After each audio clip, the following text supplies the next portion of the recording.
प्यारे स्टूडेंट, स्वागत है आप सभी का अपना चैनल न्यू क्लासेस में। आज का वीडियो क्लास 11 आर्ट्स के स्टूडेंट के लिए काफ़ी इंपॉर्टेंट होने वाला है। और आज मैं आप लोगों को हिंदी इलेक्टिव के जो 6 चैप्टर है खाना बदोश, इसके बहुत सारे एमसीक्यू प्रश्न उत्तर लेकर के आया हूँ, जो आप लोगों के लिए 2023 के लिए फाइनल एग्जाम के लिए काफ़ी इंपॉर्टेंट है।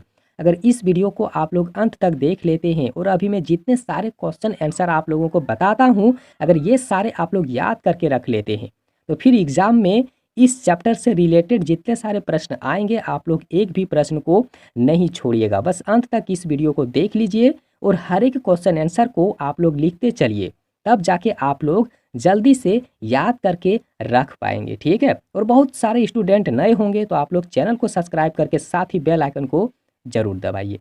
और यहाँ पर देखिए, मैं आप लोगों के लिए जिस तरीके का प्रश्न लाता हूँ ऐसा आप लोगों को यूट्यूब चैनल पे और कहीं पर मिलने वाला नहीं है। अगर किताब से आप लोग पढ़ते हैं तो किताब में भी काफ़ी बहुत कम प्रश्न उसमें आप लोगों को देखने को मिलेगा, लेकिन मैं आप लोगों के लिए काफ़ी अच्छे अच्छे प्रश्न लाता हूँ जो फाइनल एग्ज़ाम में पक्का यहाँ से भिड़ ही जाएगा। ठीक है। बस अंत तक आप लोग देख लीजिए। और अगर वीडियो आप लोगों को अच्छा लग रहा है तो आप लोग हमें लाइक करके सपोर्ट करिए। काफ़ी सारे स्टूडेंट नए होंगे तो आप लोग सब्सक्राइब करके हमें सपोर्ट करिए।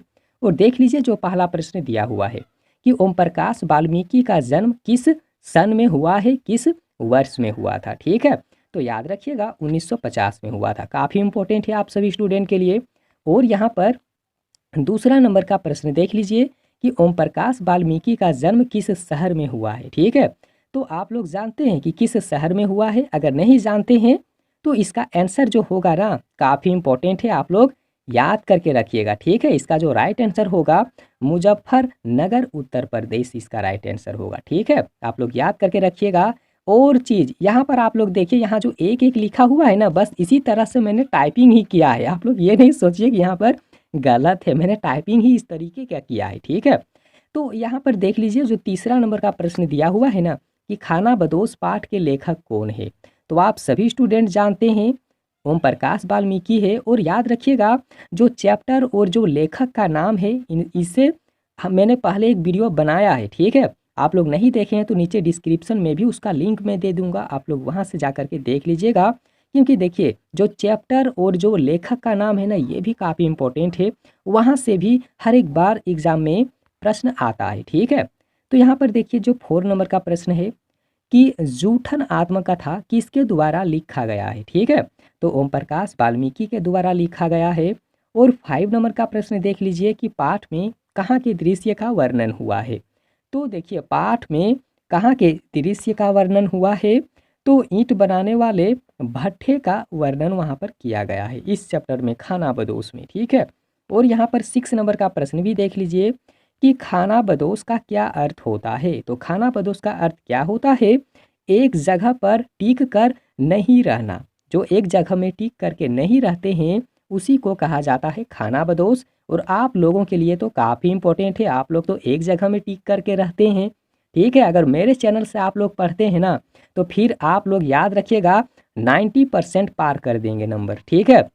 अगर मेरे चैनल से आप लोग पढ़ाई करते हैं तब आप लोग पार करेंगे, इतना याद रखिएगा। आप लोग याद रखिए 400 से ज़्यादा तो नंबर ले आएंगे। बस आप लोग मेरे हर एक वीडियो को आप लोग देखिए, इतना याद रखिएगा। ठीक है। और यहाँ पर देखिए जो 7 नंबर का प्रश्न दिया हुआ है कि कहानी की पात्र सुकिया क्या काम करता था। कहानी की जो पात्र है, मेन पात्र है सुकिया, आखिर वह क्या काम करता था। तो देखिए भट्ठे पर ईंट पाथने का काम करता था, मतलब ईंट पारता था, ईंट बनाता था। ठीक है। और यहाँ पर देखिए भट्ठे का मालिक कौन था। जो भट्ठे का मालिक है ना उसका नाम था मुख्तार सिंह। क्या नाम था? तो मुख्तार सिंह उसका नाम था। ठीक है। और यहाँ पर देखिए असगर कौन है। असगर जो है कौन है? तो भट्ठे का जो ठेकेदार है, जो ठेकेदार है उसी का नाम असगर है। आप लोग नोट करके रखिएगा। और यहाँ पर अगला प्रश्न देखिए कि सुकिया की पत्नी का क्या नाम था। तो उनका नाम मानो था। क्या था? मानो। ठीक है। अगला प्रश्न नोट करिए कि मानो तथा सुकिया भट्ठे पर किस प्रकार के मजदूर थे। तो देखिए दिहाड़ी मजदूर होगा। ठीक है। जो दिन भर वहाँ पर काम करता था उसी को दिहाड़ी मजदूर कहा जाता है। तो इसका राइट आंसर दिहाड़ी मजदूर होगा। ठीक है ना। अगला प्रश्न यहाँ पर नोट करिए कि भट्ठा जो है कहाँ था। भट्ठा जो है कहाँ था? गांव में या फिर शहर में दूर, या फिर काफ़ी सारे इसका पॉइंट है ना, तो आप लोग देख लीजिए भट्ठे जो हैं कहाँ पर थे, तो शहर से काफ़ी दूर में था। ठीक है, अगला प्रश्न यहाँ पर नोट करिए, जो 13 नंबर का प्रश्न है कि भट्ठे के मजदूर शाम के समय कहाँ रहते थे। तो देखिए दबड़े नुमा झोपड़ियों में। ठीक है, दबड़े नुमा का मतलब होता है छोटे छोटे झोपड़ियों में, झुग्गियों में रहते थे। ठीक है, और आप लोग कमेंट करके हमें बताइए कि और कौन कौन सब्जेक्ट का आप लोगों को वीडियो चाहिए। जो जो कमेंट आप लोग हमें करेंगे उसी तरीके का वीडियो अभी मैं आप लोगों के लिए अपलोड करने वाला हूँ। बस आप लोग कमेंट करिए और कमेंट के अनुसार ही मैंने काफ़ी सारा वीडियो अपलोड कर रहा हूँ। ठीक है, और यहाँ पर देखिए अगला जो प्रश्न है कि जसदेव कौन था। जसदेव कौन था ये भी काफ़ी इम्पोर्टेंट है। तो देखिए जसदेव जो है ना भट्ठे पर काम करने वाला एक ब्राह्मण लड़का था। कौन कैसा लड़का था, तो ब्राह्मण लड़का था, उसका नाम था जसदेव। आप लोग नोट करके रखिएगा। आप लोग इस चैप्टर को अच्छी तरीके से पढ़े होंगे, और अगर नहीं पढ़े हैं तो एग्ज़ाम से पहले आप लोग एक बार पढ़ लीजिए, क्योंकि जो आप लोग पढ़ेंगे ना और जो आप लोग पढ़ेंगे वही चीज़ आप लोगों को याद रहेगा। बस आप लोग पढ़ लीजिए। और देखिए भट्ठे के दफ्तर में किसको सेवा टहल करने का काम सौंपा गया था, तो किसनी को। ठीक है, उनका नाम क्या है, तो किसनी, किसनी को सौंपा गया था। अगला प्रश्न देख लीजिए कि किसनी के पति का क्या नाम था। किसनी के पति का क्या नाम था, तो उनका जो नाम है महेश था। ठीक है, महेश नाम है। आगे देख लीजिए अगला जो यहाँ पर प्रश्न है कि सूबे सिंह कौन था। अगला प्रश्न देखिए कि सूबे सिंह कौन था, तो भट्ठे के जो मालिक हैं उनका बेटा था सूबे सिंह। आप लोग याद करके रखिएगा। और यहाँ पर अगला प्रश्न देखिए कि ऑफिस में काम करने से किससे व्यवहार में परिवर्तन आ गया था। ऑफिस में काम करने से किसके व्यवहार में परिवर्तन आ गया था, तो किसनी जो है किसनी बदल गई थी। किसनी जो है किसनी बदल गई थी, याद रखिएगा।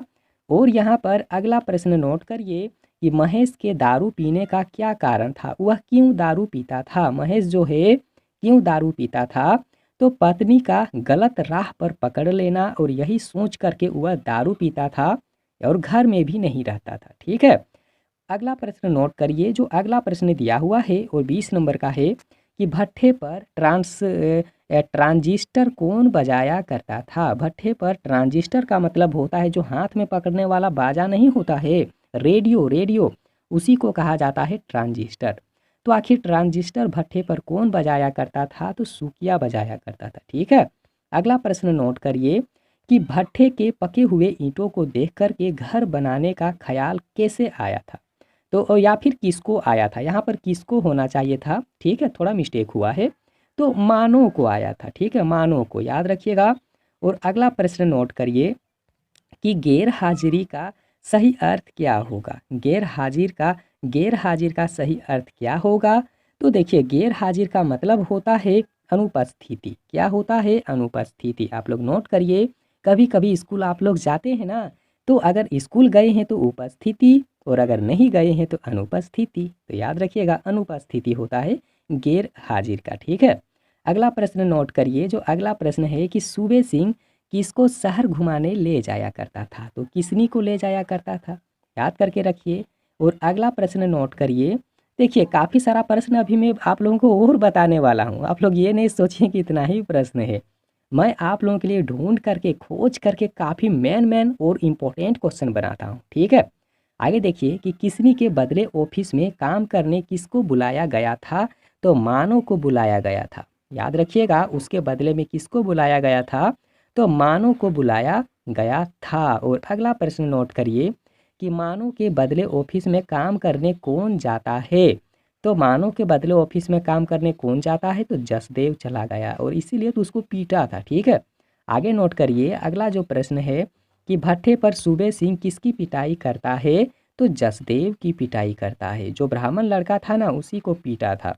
आगे देख लीजिए कि जसदेव ने मानव की बनी हुई रोटियां क्यों नहीं खाई, तो क्योंकि वह ब्राह्मण था। ठीक है, और ब्राह्मण था तो वो किसी का छुआ हुआ नहीं न खाएगा, इसीलिए यहाँ पर देख लीजिए वह ब्राह्मण था, इसलिए वह रोटियां जो है वह नहीं खाया था। ठीक है, और इतना ही था आप लोगों के लिए इम्पोर्टेंट क्वेश्चन आप लोग लिख करके रखिएगा।